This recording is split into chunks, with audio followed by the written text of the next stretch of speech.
لو بنتكلم عن فيلم عظيم زي مولان روج، الافلام الاستعراضيه والغنائيه دايما بتبقى قائمه على الابهار البصري زي ما انت تفضلتي وقلتي. مولان روج بيتكلم عن قصه تراجيديه تصل للميلودراميه، مأساة لابد ان انت توصليها بهذا الشكل الجميل الشيك علشان تقدري تتقبلي هذه الشحنه من الحزن. فكره الحبيبه اللي عندها السل وبتتوفى امتداد لغايه الكاميليا او ما شابه. برضه طبعاً. فكره البنت اللي اضطرتها الظروف ان هي تمتهن مهنه بهذا الشكل وبعد كده يحصل اللي يفوقها. صحيح.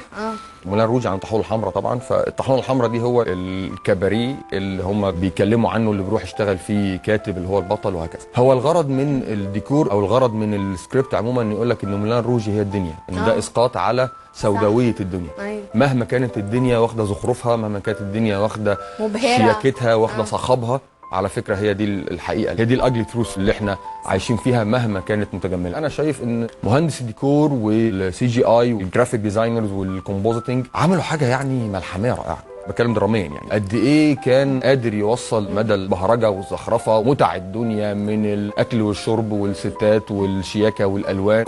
كل حاجه كانت موجوده، بس في الاخر هو ده الواقع السوداوي. وبرضه حتى في اقصى العوالم بهجه بتلاقي سلطه راس المال والباور بتاع الفلوس والباور بتاع السياسه وهكذا. هو ده اللي بيتحكم. طيب احمد، كان لافت لنظري جدا في مولان روج ان في جزء كبير من الديكور كان على شكل فيل ضخم. ايه الهدف، او كان باز لورمان عايز يوصل ايه؟ بصي، هو الفن التشكيلي عموما من اول اللوحه لغايه الديكور السينمائي مستواك في التلقي. يعني انت تقدر تشوفها زي ما تحب. انا اقدر اقول لك انا شخصيا شفتها ازاي. انا شفتها المكان الوحيد الناتشرال، المكان الوحيد الفطري الجميل اللي بيقدروا يهربوا منه ويبصوا على هذا المكان. يشهد قصه حبهم. عارفه الزعيم عادل امام لما قال لك البلد دي اللي يشوفها من فوق احسن من يشوفها من تحت. ايوه. نفس الفكره. اللي هيشوف مولان روج من فوق بهذه البهرجه هيشوفها حلوه بعين الفطره البريئه.